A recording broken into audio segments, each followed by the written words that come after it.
aspects of the contentious Article 370 which has been recently scrapped by the Indian government. Wait, it was not scrapped, it was abrogated. Revoked? Still not correct? What the hell is it then? I'm supposed to be doing a video on this thing, man. What is the right word? Okay, so the right word I'm told is de-operationalized. Well, yeah, it kind of makes sense. I knew that. Alright, so the Article 370 has not been scrapped. It remains firmly on the statutes of the Indian Constitution. The government of the day, led by Mr. Modi, has simply de-operationalized it by means of some really intrepid and innovative sleight of hand. But more on that later. It will be remembered by few, and by few I mean most, in today's majoritarianism crazed India as the day when Kashmir's integration with India was finally completed. But for others, and especially those who've actually gone through the ordeal of enduring a blackout during this entire phase, let's just say those people want those cell phone towers back on their smartphones. Well, life without 4G internet in 2019, are you freaking kidding me? Like, what is this, 2014? But for most Indians who are simply observers here, a feeling of goodwill actually engulfs them, knowing that the government was courageous enough to do something about a long-standing issue. For a lot of us Indians, simply moving is better than moving in a particular direction. Our country has been mired with ineffectiveness and a lack of boldness, especially when it comes to these kind of critical, long-standing issues. But in reality, away from all the hustle and bustle of politics and geopolitics, if you really scratch beneath the surface, what really happened, how it went down, and perhaps most importantly, what is the impact of all of this going to be in Kashmir, in India, on the wider South Asia region, and most critically on our democracy. In this show, we will examine all these aspects and try to bring some clarity to this entire episode. Let's start at the beginning. What is Article 370? Or what is an article for that matter? An article is what essentially makes up the sacred words that comprise our constitution. At present, there are over 448 articles in the Indian Constitution. The words therein, and perhaps more importantly, their interpretation by the Honorable Supreme Court of India, is what dictates most facets of life in India. Well, at least that's how things are supposed to be. So what is Article 370 and what is so freaking special about it?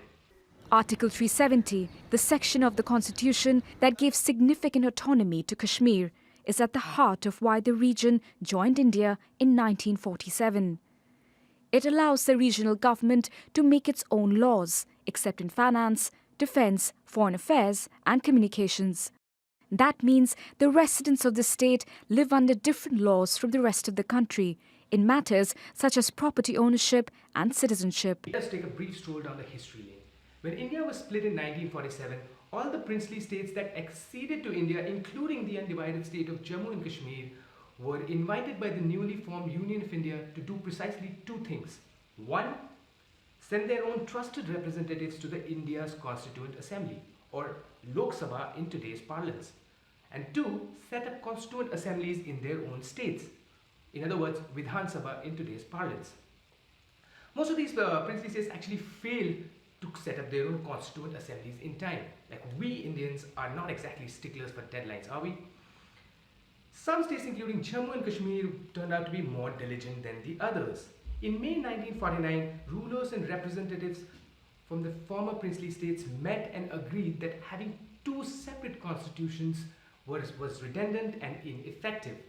All the states thereafter merged wholly and fully with the Union of India, albeit with a few recommendations that the government of India was gracious enough to agree to, except Jammu and Kashmir. Jammu and Kashmir insisted that the original instrument of accession be respected. Accordingly, Article 370 was incorporated in the Indian Constitution, which stipulated that other articles of the Constitution that gave power to the central government would be applied to Jammu and Kashmir only with the concurrence of the state's Constituent Assembly. For what it is worth, the instrument of accession gave the Indian government power to legislate over three critical areas: defense, foreign affairs, and communication.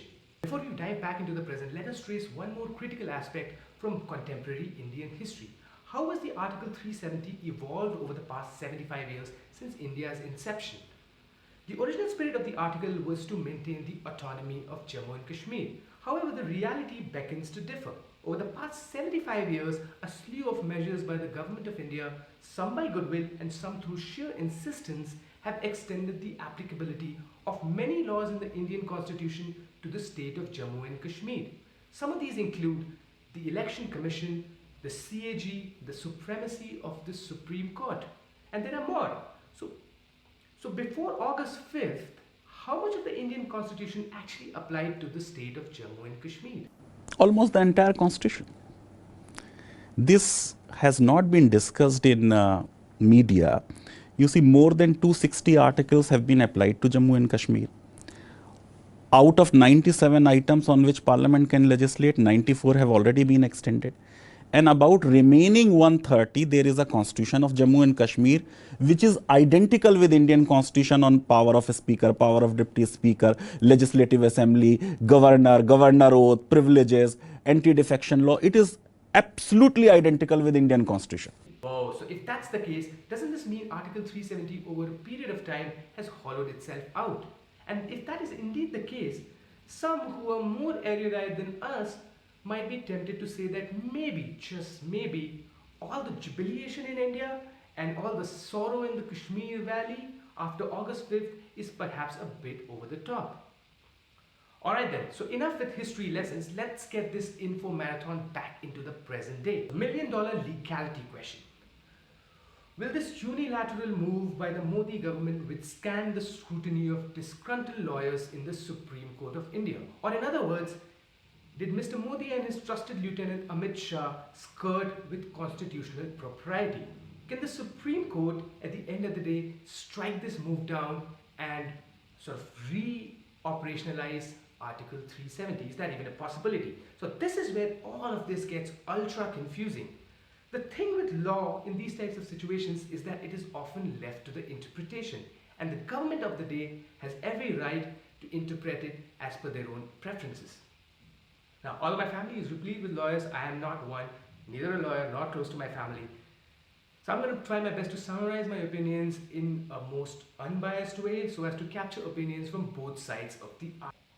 The proponents of the scrapping, who are busy bursting crackers in the streets and dancing Bollywood music in celebration, make the following argument. They say, and perhaps rightly so, that Article 370 was always meant to be a temporary thing. India has existed for 75 years, and in these 75 years, if Article 370 could not achieve what it set out to, it is highly unlikely that it will do so in the future. In fact, the proponents argue that Article 370 will continue to be a roadblock towards Kashmir's full integration and eventual development. Article 370 permits the President of India to make modifications and exceptions in other articles as they apply to Jammu and Kashmir. The government of India, led by Mr. Modi, adroitly used this provision to insert clauses in another article, Article 367, to change the meaning of some of the crucial words in Article 370. Some of these modifications made by the government are as follows. Number one, the Constituent Assembly of Jammu and Kashmir will now mean Legislative Assembly, just like all the other states in India. And number two, the government of the state will now mean governor acting at the behest of the Council of Ministers. So the text of 370 largely remains the same, but when we interpret them, we will use Article 367 and arrive at an entirely different interpretation. That is actually quite ingenious. I wonder how I can apply similar tactics of amend and reinterpret in my own personal life, huh? What do I think about that? Well, even the biggest detractors of the Modi government, who've been calling this a disingenuous sleight of hand on the part of the Indian government, know deep in their miffed hearts and minds that the Modi-Shah duo have done the improbable. The Article 370 itself is a clause that states that the article can be deoperationalized at a later point of time by a presidential order with the ratification of the Constituent Assembly, which, by the way, we all know has not existed and has been dissolved for over a year after this BJP-PDP split. Furthermore, the incumbent government of India went ahead and bifurcated the original undivided state of Jammu and Kashmir into two federally administered union territories, Jammu and Kashmir and the high-altitude, sparsely populated cold desert of Ladakh. The rationale behind this legality is pretty much the same. With no constituent assembly in place in Jammu and Kashmir, government can consult the Indian Parliament, which we all know is controlled firmly by the government of the day, instead of the state assembly in Jammu and Kashmir. Alright, so all that sounds complicated but reasonable. Let us now consider what the detractors are saying. The opponents of this move have raised the question of concurrence or ratification over recommendation. They argue that the law was meant to take into cognizance the mood of the state assembly because that in essence captures the will of the people. The ratification by Indian Parliament does not necessarily reflect the will of the Kashmiri people. So is there a chance that the Supreme Court of India strikes down this move as unconstitutional and actually operationalizes Article 370? Well, theoretically yes, but realistically not so much. The Supreme Court of India is unlikely to go head to head with a government that has a brute majority and a phenomenally popular Prime Minister. The modern history of the Supreme Court is that it doesn't exactly show a voracious appetite for political propositions. At best, the Supreme Court of India would refer and delegate this matter to a specially constituted constitutional bench. The matter would drag on for years, maybe a couple of years at best, and by that time, this whole matter would be fait accompli. Alright, the info marathon is finally nearing its end. At the very least, we are done with all the complicated legal jargon. So smooth sailing from here on? We'll see. Well, not necessarily for the government. Article 370 gave the people of Jammu and Kashmir some special powers, but it also gave the government of India some special powers vis-a-vis Kashmir. For instance, Article 370 made it easier to impose emergency in the state of Jammu and Kashmir in the event of internal disturbances. Article 370 also made it possible for the government of India to impose certain freedom of speech restrictions in Kashmir for the purposes of national security. Article 370 furthermore made it possible to impose President's rule in Jammu and Kashmir for up to 7 years as opposed to 3 years in other Indian states. So once again, the opponents actually argued that Article 370 was more about the powers of the central government than it was about Kashmir itself. The proponents, however, counter this by saying that India cannot continue to be governed by two sets of rules. So yeah, in short, more disagreement. Often we get lost in these legal nuances and forget about those who are truly affected, the good people of Jammu and Kashmir. The move has split not just the polity, but the people of Jammu and Kashmir and Ladakh. I would be doing all of us a disservice if I painted a picture using a communal brush. But having said that, I think it behooves all of us to take a gander at the demographics of the state. I'm doing this only because I feel it helps us better understand the motives of the government behind taking such a drastic measure. Let us consider the district of Jammu first. Jammu is a Hindu majority population that has been demanding separation from the exclusionist policies of Srinagar for a while now. It therefore comes as little surprise to me that the move has largely been well received in Jammu. Most of the erstwhile MLAs before the state assembly was dissolved in Jammu and Kashmir from the Jammu district also belong to BJP, which means there is little by the way of political resistance.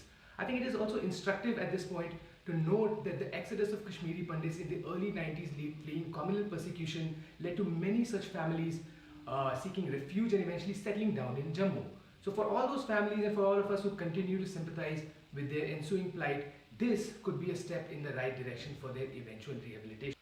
Moving on, the incredibly scenic, high-altitude desert of Ladakh comprises of two districts, Leh and Kargil. Now, while Leh has a dominant Buddhist population, Kargil has a Muslim majority population. The reaction in Leh has been emphatically supportive. This whole episode has received widespread acclaim in the district of Leh that has been demanding separation from Kashmir for a while now. This was captured admirably by the BJP MP from Leh in the Indian Parliament. The reaction of the people in Kargil remains a little bit of an interesting proposition. It can be argued that the largely Muslim population of Kargil identifies itself more with Srinagar than with the flutter of Tibetans in Leh. And that leaves us with Kashmir.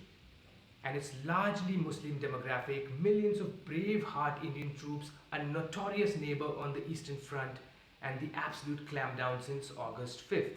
It is in the streets of Srinagar and Pulwama wherein lies the real litmus test of this move by Mr. Modi. Following the events of August 5th, the government of India imposed severe sanctions and restrictions in the Kashmir region. Cell phones, landlines, internet, and the movement of people were blocked for several days. Shops were shut down, businesses were affected, schools and colleges remained closed. Some of these restrictions continue even after 30 days have elapsed. Fortunately, there haven't been too many instances of violence emanating in the valley. It is really hard to say if Kashmiris really accept this move by the Indian government, or that if it is just anger bubbling underneath the surface that has not erupted yet. Troubles with the people in Kashmir because of the clampdown are real. I would not wish Section 144 and all the restrictions and the impositions that come with a curfew on anybody. I empathize with those whose businesses have been hit, and then there are those who have been pushed back into the dark ages by the government's move to sever all forms of communication. The festival of Eid came and went, but it was not the same this time around, despite the best efforts of Delhi.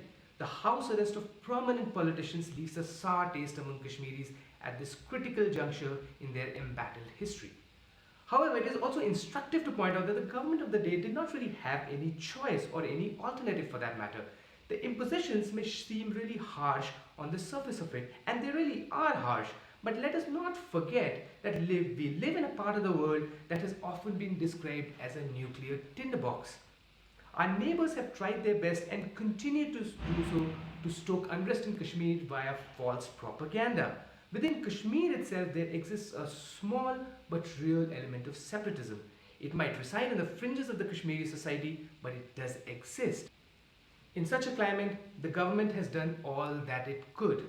The only thing that remains to be done now is reconciliation and building the broken bridges of trust.